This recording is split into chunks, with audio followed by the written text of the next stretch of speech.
And we're live. All right. Hello, everybody, and welcome to Above and Beyond, the Accessibility and Inclusion Podcast for 2023. Happy New Year, everybody. Maddy Woo, woo, woo, Deborah woo, woo! and Anthony Frisina are back with a vengeance. Maddy, how are you? I am doing well.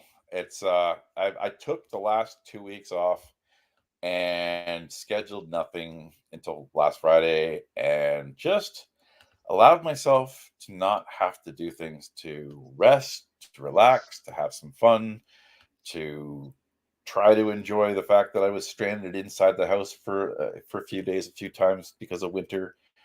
But yeah, I'm relaxed, refreshed, and raring to go for 2023. Yeah, winter can be a pain in the butt for I've wheelchair real users. yeah, I've realized And that most of the introductions that you give, that you spawn, I almost always talk about the weather. and for I re- disclosure, guys, I'm in Hamilton, Ontario. Maddy, you are in Ottawa, I Carleton Place. I'm in the bundling metropolis of with 12,000 other folks in Carleton Place in rural Eastern Ontario, about 40 minutes west of Ottawa. So let's just cut right to the chase, Maddy.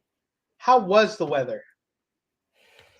Well, the one thing I will say, once I was finally able to drive through it, roll through it, is that snow and ice can look very pretty.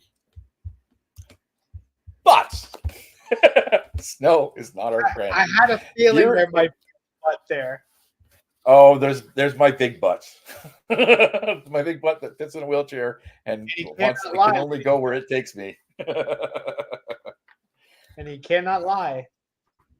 I got big butt and I cannot lie. No, yeah, I can, because I'm sitting. I cannot lie because in the wheelchair, it's a sitting position. I might be able to, go backwards. Oh, what's the word? Come on, word. Recline. There we go. I knew it was a re something. But I can't lie down. So I have a big butt and I You cannot want to lie in a wheelchair. recline to the point where you don't decline. Exactly. At the point where I recline where it declines, I'm probably now upside down, and we have got other problems. I'm no Absolutely. bat. I don't aim for the ceiling. There you go. There you go. And Oh, it's good to chat with you again, man. It's been a it's while. been a while. It's been a minute. Yeah, I haven't talked to you since last year. It's been a year already. My goodness. Oh my, yes.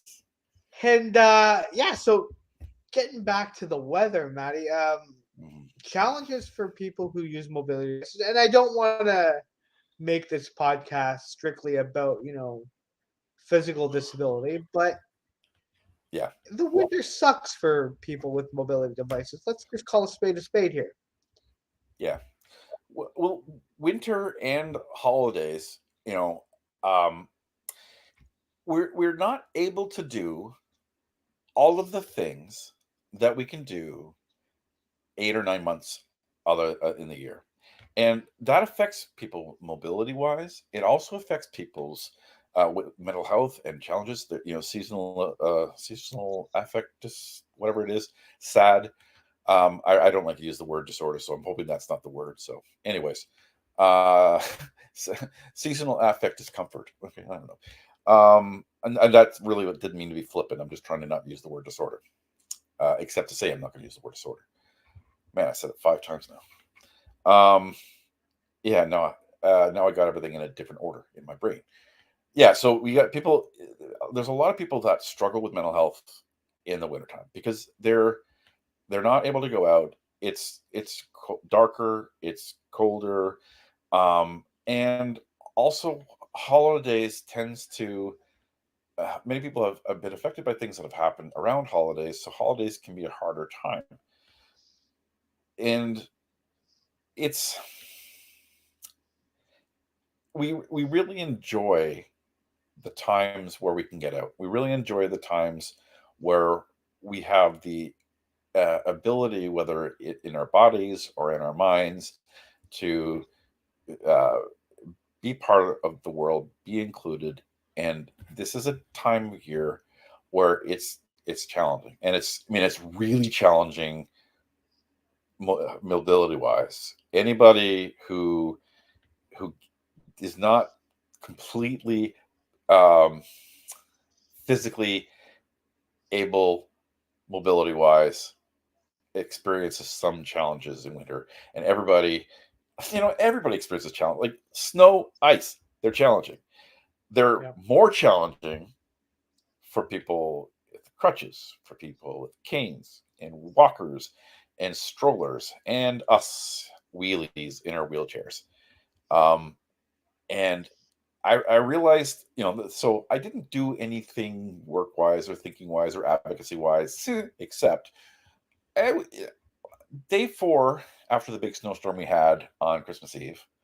I went out because I've determined this year that every day that I can get out with my wheelchair, I will get out with my wheelchair. Just even a short bit to the store, which is 500 meters away from my front door. Um, so when the weather's really bad, I could probably at least make it that way. Or if I get stuck, there's enough people that I know in that short distance that they can come dig me out. But I went on the 4th day because I assumed that the roads, like our driveway wasn't even going to get cleared until the 3rd day. So the 4th day I went out, and there was no sidewalk that I could even attempt to challenge, because either there's snow in front of the curb, there is snow on the sidewalk, like not just a little dusting, like a snow pile, or there was a snow pile at the end curb when I'm going to get off. And so I need to go on the streets. The problem with the streets, like the main streets, they're cleared, with just a small bit of snow on the edge in the before the curb. Um, but some of the side streets, it was hit and miss whether they got plowed at all. So my street only got plowed one half, and it's not the half in front of my house. It was the other half. Because it was the half in front of my house, wouldn't have been a problem. And so I realized, okay, like I have to be on the street, but I got stuck. Every place where I couldn't go, it was much difficult to like stop where I was going to find a different way of going.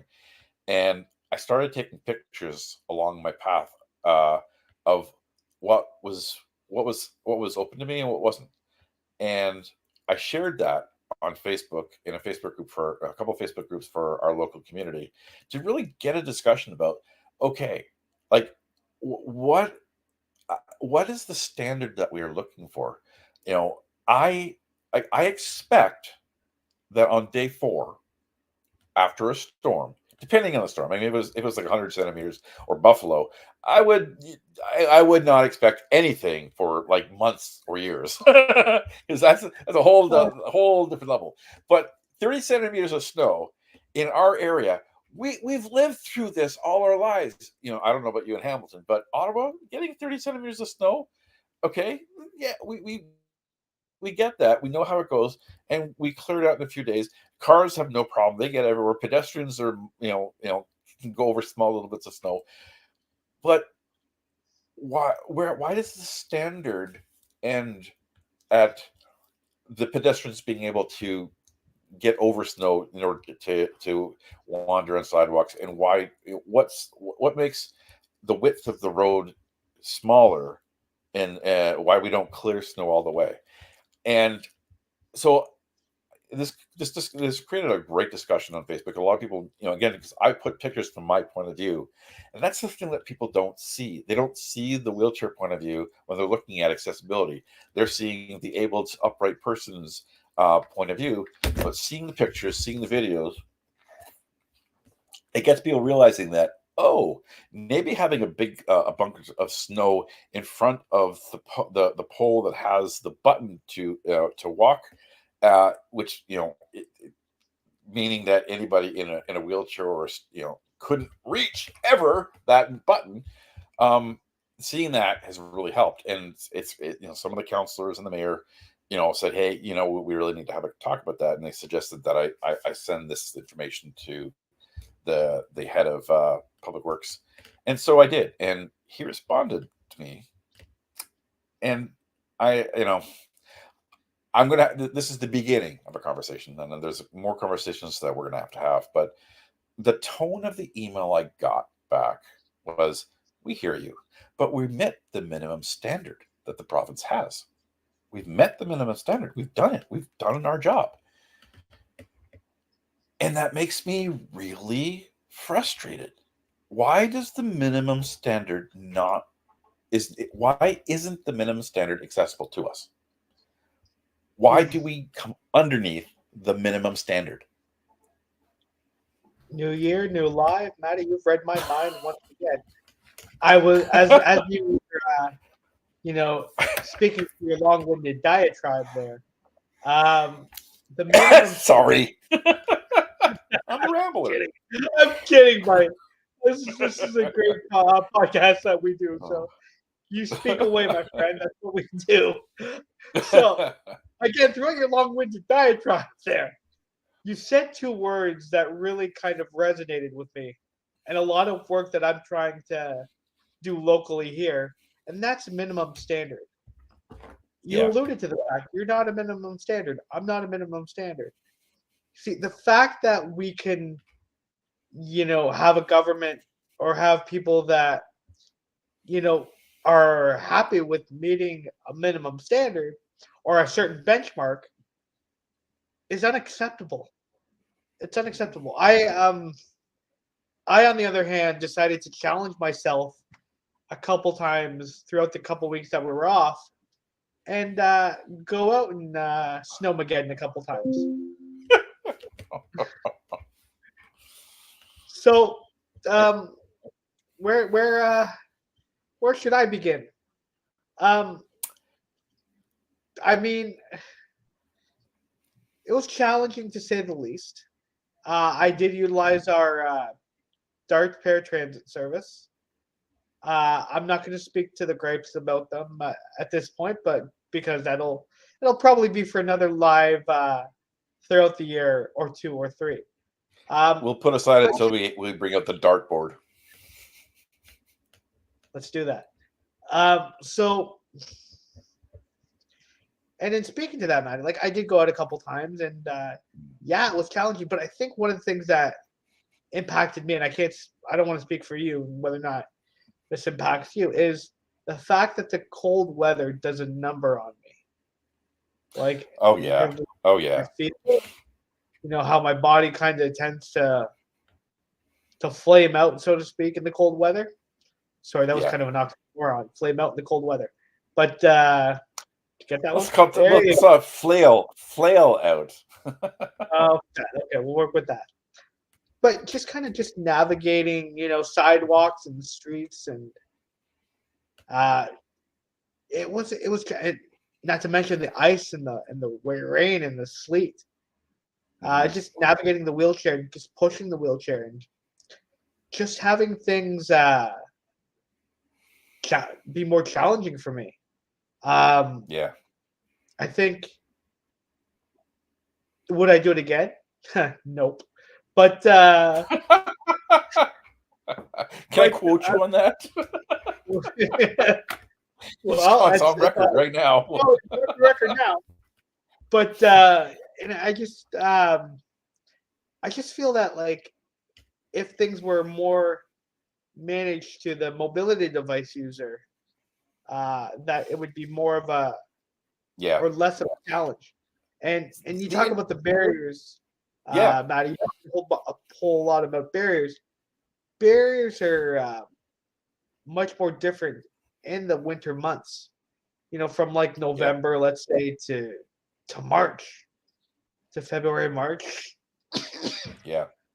The winter does wreak havoc on us, and we still need to get from point A to point B. There's this whole edict on the fact that like you said, we met a standard, but the standard isn't good enough. We need to exceed. We need to learn to have a mindset to exceed what the prototypical standard is. We need the minimum standard to be the minimum standard for all of us. For us, like if you met the standard as being what we need to do to get everywhere, you're going to encompass everyone's needs. But it's like we need to, widen the minimum standard, raise the minimum standard, because we keep that excuse. And I know if the person is hearing me or anybody involved in it, there's no malicious intent here. It's the attitude in it that I want to address, and I'm going to work hard with our local municipality, with the region, the county, with the province to work on this. But it's the minimum standard. If it's not meeting people's needs, is not good enough. So we need to change the minimum standard. And you're right. We want to exceed. Instead of just meeting things, we really should be looking at exceeding. And I understand the mentality of the use of this language. It's all in the construct of, well, we have X budget and we only have this X budget to do things, and this X budget is all built on meeting the minimum standard. Like I understand it from a not political, but from a civil Government servant, standpoint? yeah, a government worker's point of view. It's all about the budget, right? And it's not acceptable to go beyond the budget except in extreme situations. So this is where we really need to, be in politicians' ears, because politicians set the policies, the ideas of how the government's going to, the workers are going to function. The workers then take care of like the main minutia of these things and writing these things up and whatnot, and making sure that they're followed. But we need that attitude change. And we come back to this. 2022 was, we talked a lot about attitude. Attitude. If we change attitude, we can change things. I'm going to come back to it again, because it's an attitude that doing just enough is okay and acceptable, is the attitude we need to start looking at changing. And we need, it's all about, what are the needs, not the wants, but the needs. And I love quoting Rick Hansen Foundation's tagline: everyone, everywhere. If you can walk to a place, you should be able to roll to a place.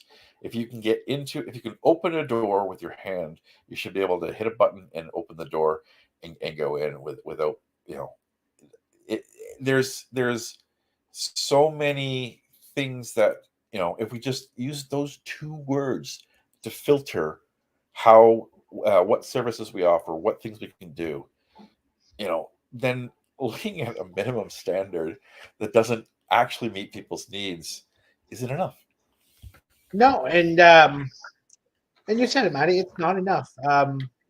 Using Rick Hansen's "everyone everywhere" and that mindset and that mentality, it's just a matter of understanding the fact that people with disabilities belong, and our voices, our lived experiences don't get enough notoriety nor respect that we deserve.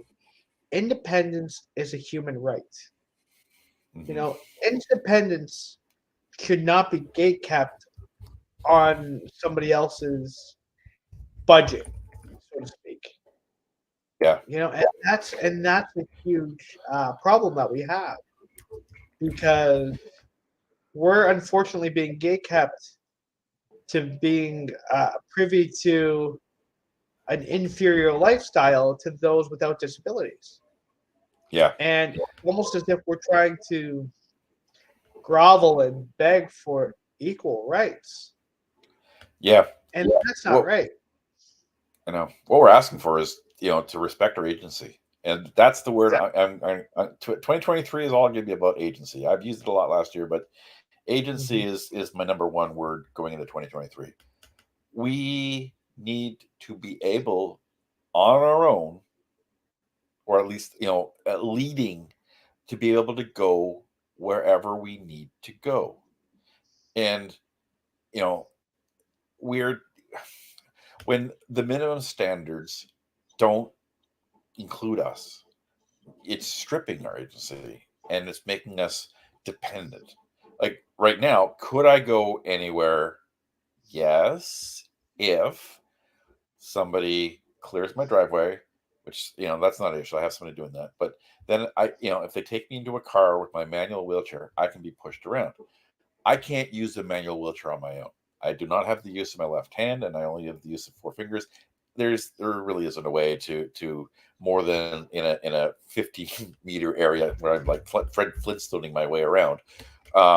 There's really no way for me. It's really funny when I do it. It's really difficult for me to maneuver. So I need somebody to push me everywhere I go. And I can accept that in situations where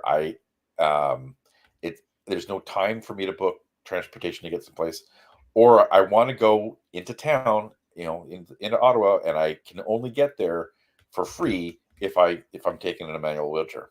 So when these things when these minimum standards don't include us, we lose our independence, we lose our agency, and we're losing our rights. And it's that big. It's not a small thing, yet it's been treated as a small thing for a very long time. And and speaking to that, Maddy, like it's belittling, it's dehumanizing, it's demoralizing when we should also have that right to dictate our agency, dictate Yeah. what we need, because your needs are different than mine. There's over give me the number, 2.6 million people with 2.6 disability. million Ontario. Yeah, there's 2.6 million Ontarians with a disability. There's 6.2 in 2.6 million, Canada. 6.2 in Canada. Yep. When you've met one person with a disability, you've met one person with a disability. Yep. And and this concept of trying to categorize disability as one is one of the most ludicrous and ineffective ways to treat people with disabilities. Well, like you and I both have the same, some similar needs. We need to have transportation that can take us to places, and we need to be able to get around where we live. How those needs get met is the difference, because I'm living rurally and you're living in a city. So right off the bat, how our needs get met is got to have different solutions. There's no one size fits all, but the needs can be very similar. And it's frustrating because larger government bodies tend to think, of everything as one, like all one need is met in one way, and which is one of the reasons why accessibility issues, especially transportation, are significantly worse in rural areas because all of the thinking is urban. And even in the urban things, they're like, again, are they meeting a minimum standard? Okay, that's debatable. Are they meeting our needs? Definitely no. Definitely no. Um, but yeah, like And who it's decides what a minimum standard is? yeah, like minimum And standard in a city is not can't be the same as minimum standard in rural. But yeah, no, what is the minimum standard? Like what it exactly? all, yeah, everything I talk about, Well, when I talk about disability, you know, forget the labels. It's all about needs, and right. standards need the minimum standards need to be higher than our needs. If they're lower than our needs, they're useless, and they it's there's the disability, right? When we talk about the social model of Ah, disability, the barriers that are created, you know, they're not they're not a physical barrier. It's an attitudinal barrier, for deciding what's the minimum level of stuff. If it's a financial or political reason, whatnot, that's an attitudinal barrier. We're not if we clear the sidewalks and we and we have buttons everywhere, and we have ramps everywhere, and we have quiet areas in places. and we have Braille, and we have all of these. If we accommodated, right, the disabilities are shrinking and shrinking and shrinking because the barriers are. There's still issues that we have that may be barriers that we can't overcome at the time, but it's so much. When you take away the barrier, we're not as disabled as we were before. You give me a wheelchair, I can't walk right now, but give me a wheelchair, I can move. If the idea is I need to move from A to B, the barrier is my body. A wheelchair fixes that barrier. Boom. There's it. Every time we remove the barrier, the disability is lessened.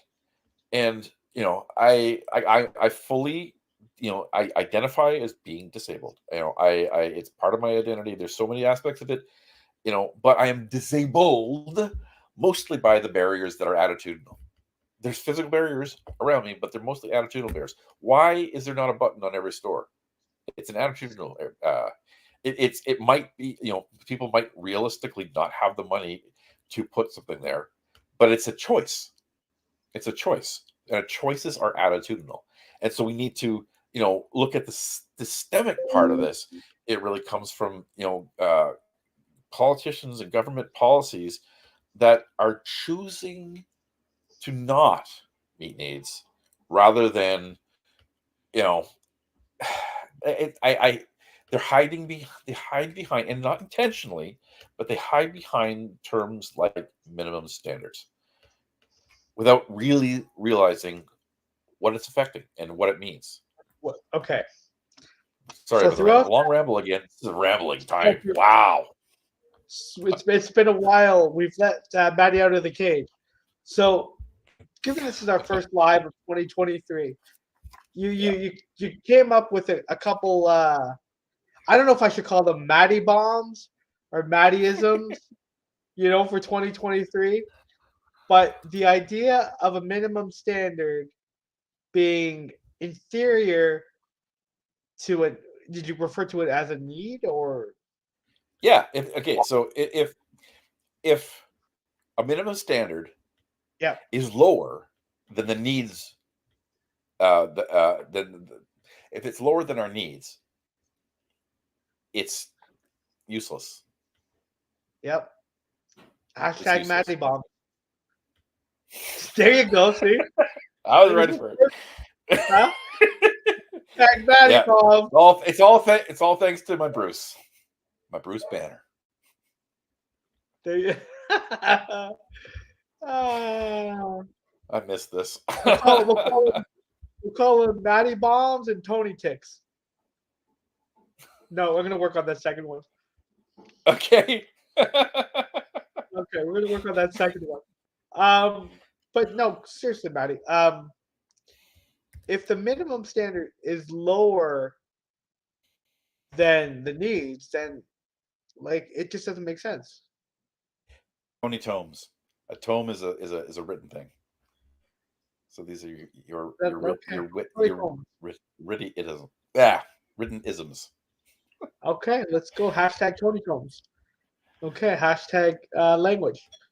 Hashtag another talk for another day. I just realized. I've been looking through. Okay. So this lovely platform that we use is something called StreamYard. Hashtag not sponsored. But it gives us the ability to create these little banners. And I've just I don't reuse. I just keep. Every time I think of something, every time Anthony says something, especially when I want to distract him, I throw a banner up there. And I'm looking at some of the things that we put last year. And I originally I have a Bruce banner. This is a Hulk joke. Agency is a right. Yeah. It's I have a bunch of them. They're pretty funny. But I've realized that we've said I've created a few banners for things that we've said before, and it's like, oh, I really should look at what we've done before, but right. I don't think so. Anywho. Okay. Well, this is a live, not a podcast, so it doesn't really have a topic. Whatever comes to our mind. Guys, you can reach us at above and beyond the podcast at gmail.com. If you have any thoughts of what we're talking about, have any suggestions, at Above and Beyond Pod on Facebook, at Above Beyond for You on social media.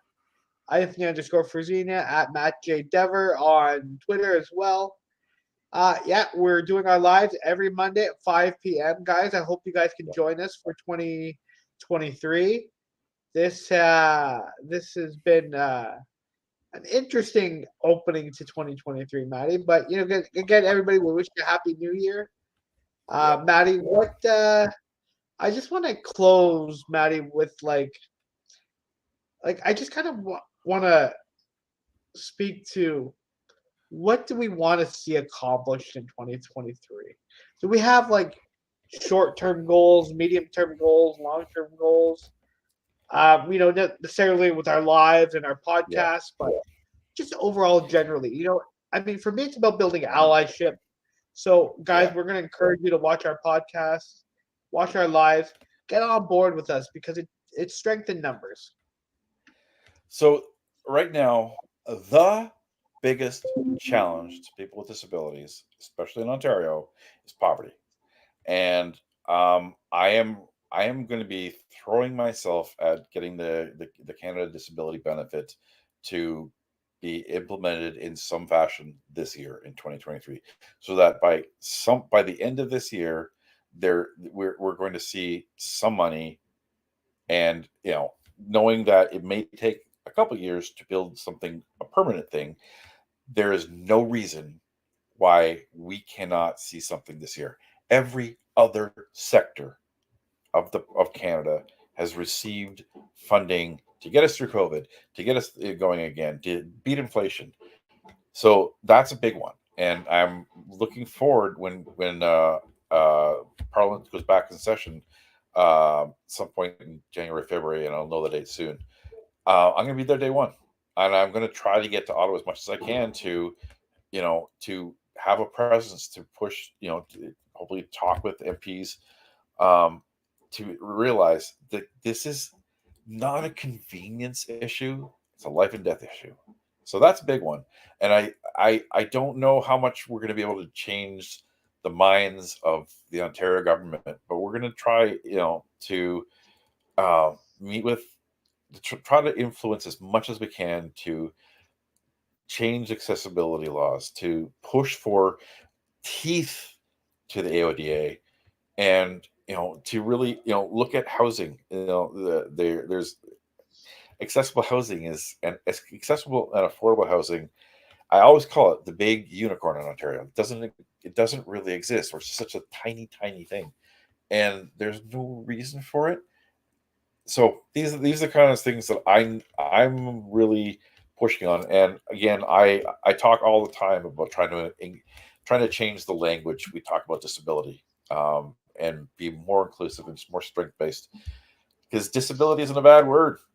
It's not. We need to say disabled, disability, and not shy away from these like terms like differently able. It just drives me crazy. No, there's nothing wrong with it. We need to remove the stigma. The only way we remove the stigma is talking about it. Absolutely. And and I'll be completely forthright. I do say difference of ability quite a lot, but it's no means in any way, shape, or form to be dismissive of disability, because I also say disability. Maddy, I just wanted to also kind of chime in quickly about one of our favorite topics, ODSP. Mm-hmm. If you remember, I mean, it was a whole year ago where the government did change, where clawbacks were changed from $200 to $1,000, and at 75 cents on the dollar. Mm-hmm. That was in September, October, November. It was in November. Yeah, early in November. And yet we're going to wait till March for it to take.